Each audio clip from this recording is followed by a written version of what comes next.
Hi, I'm Liam. It's been 8 days since I've showered. Welcome to Terranauts. Woo! The little Jeep that could, with a little help. My buddy Josh and I are driving from Colorado to Las Vegas on all dirt roads. This is going to be awesome. Hold on to your pants.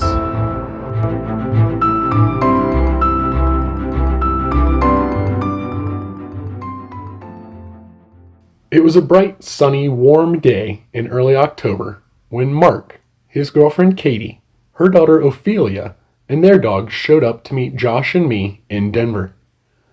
We had spent weeks route finding dirt roads and trails that would take us out to Nevada. We took Highway 285 past Salida to US 50 up and over Monarch Pass out towards Gunnison to find camp for the night.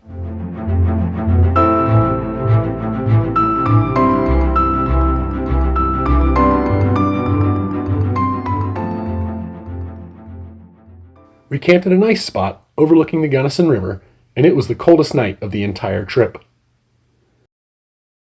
The next morning we woke up to frost, and on a whim decided to swing by Black Canyon of the Gunnison National Park, which is beautiful. I'd been there once before, and my favorite part was the painted wall.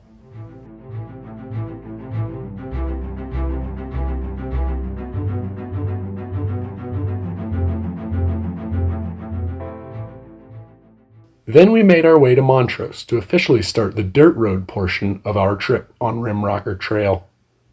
We aired down to 25 psi and were making good time on the well-traveled dirt road.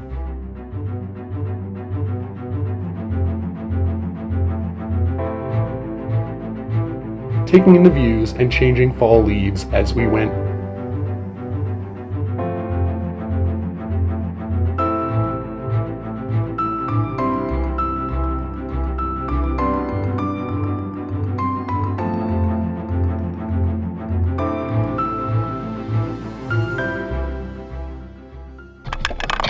So the trail goes off to the right. I'm looking at these tracks that go up this old grassy knoll and straight in towards that bedrock there. Check it out. Yeah, I think we can make this work right here. I think we found home, kids.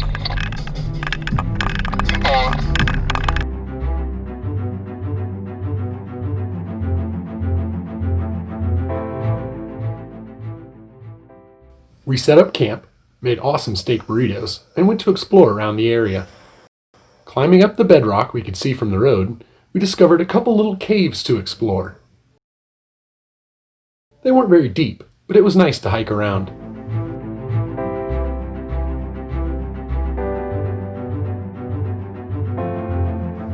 Back at camp, I sat in my chair and the side ripped, but it was nothing a little duct tape couldn't fix. While I worked on fixing my chair, Josh rinsed off in the solar shower we'd brought in what we called not cold water.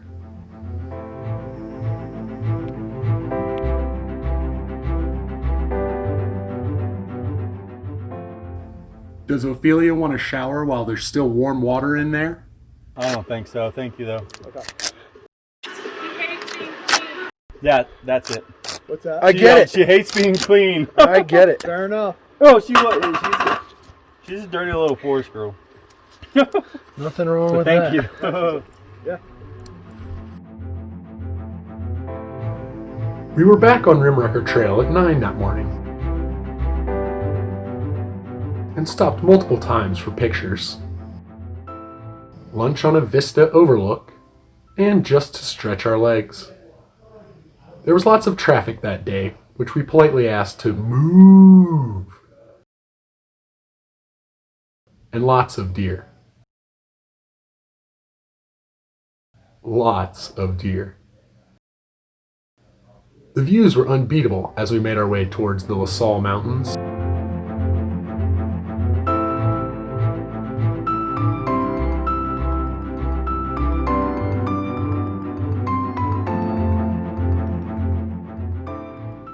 We eventually did cross into Utah and continued along over more bumpy roads.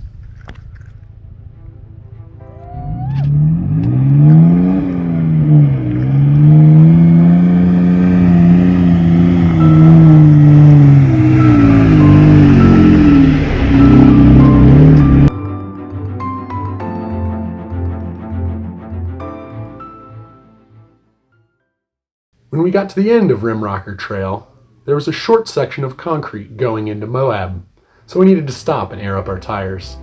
This was my least favorite task along the way, but necessary, and typically took about 20 minutes. We stopped in Moab, but only for a moment to refuel, get more ice, and then we were off again. Following the Colorado River to Cane Creek and eventually Ledges Campgrounds.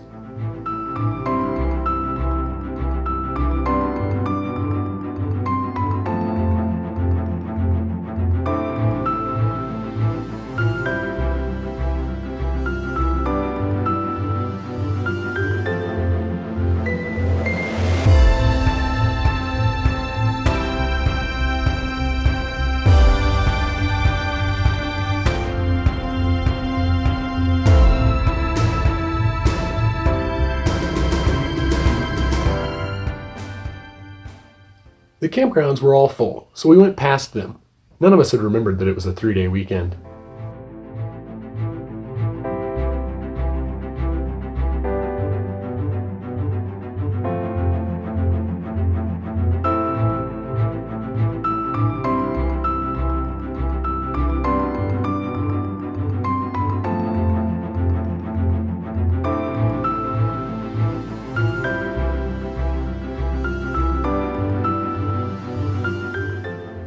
We went down some pretty rough four-wheel drive roads.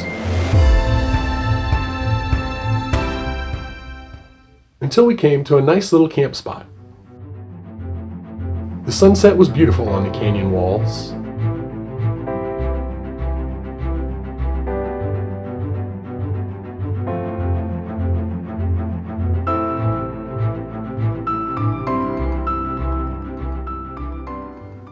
We were all surprised by the amount of vehicles that kept coming down from Hurrah Pass in the dark with their lights on, which is where we were headed in the morning. Mark, Katie, and Ophelia had to go back to Denver, but not before a quick stop at Arches National Park. That meant Josh and I were on our own the rest of the way to Vegas. We headed up towards Hurrah Pass.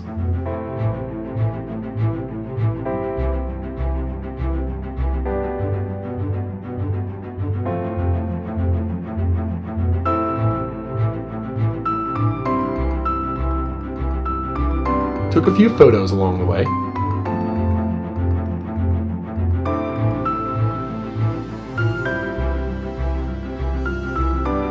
Past the Sphinx.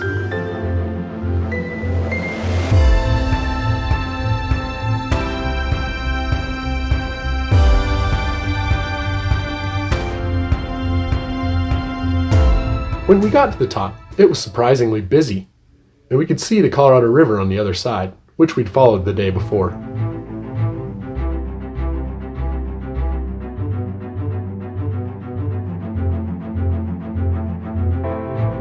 We took a few more pictures.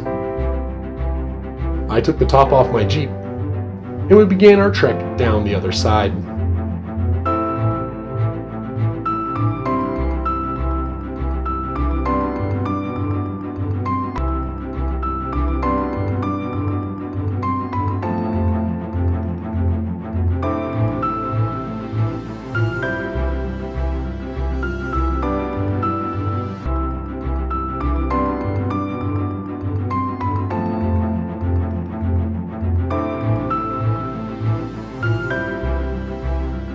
We eventually made it back down to the Colorado River.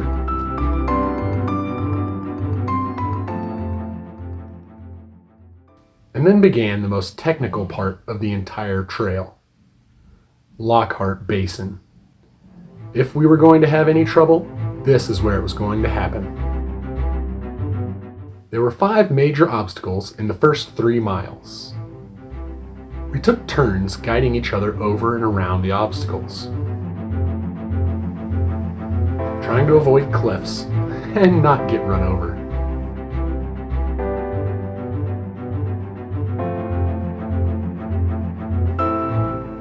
I drive a basically stock Wrangler. Her name's Dolly. She's Tennessee orange with 33s, rock rails, a steel front bumper, winch, CB, light bars, and a couple of other custom features I've built over the years. Josh's truck is a little bit bigger than Dolly. I'll let him tell you about it. So this is a 2013 Tacoma. It started life as a TRD off-road, but now it's on 35s with long travel. It's got front and rear lockers. It's got a gusseted and reinforced frame, dual battery system, internal compressors, winch, pretty much all the light bars we need. And I think that's about it. It's got a snorkel. That's the coolest part.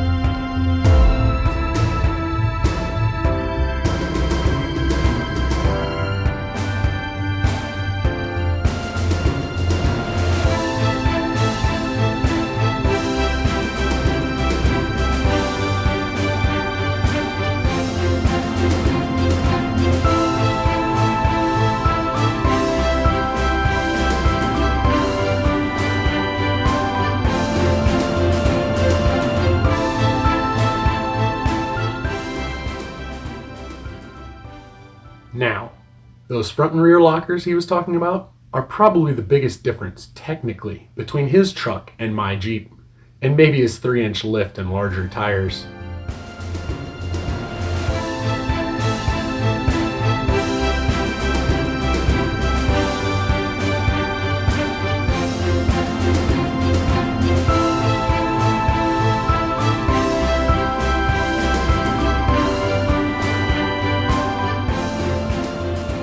We had to winch Liam up the final obstacle.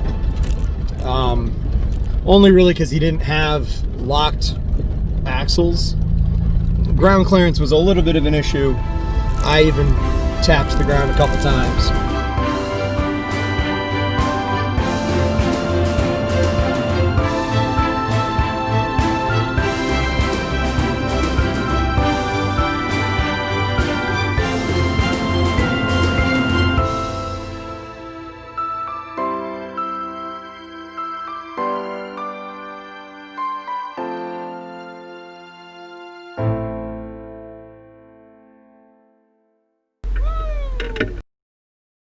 So now we just need to kind of get out down to the flats and hopefully have some smooth road and be able to keep a higher speed, because we got about 54 miles for the end of the trail and then about 50 miles to town, and then maybe a little bit more to where we're going to spend the night. So it's noon. Hopefully we'll be off the trail by 4, and then we'll see. So we made it. So far we didn't break anything. With our luck, we'll make it through all that gnarly stuff, and then I'll blow a tire on a pebble later on.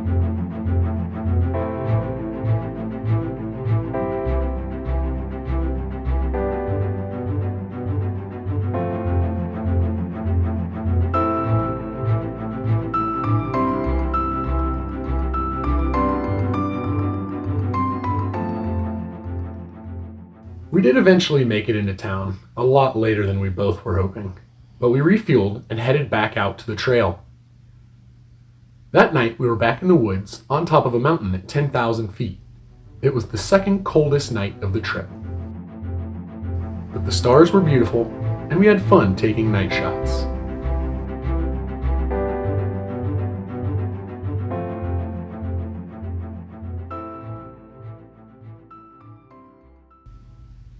To be continued.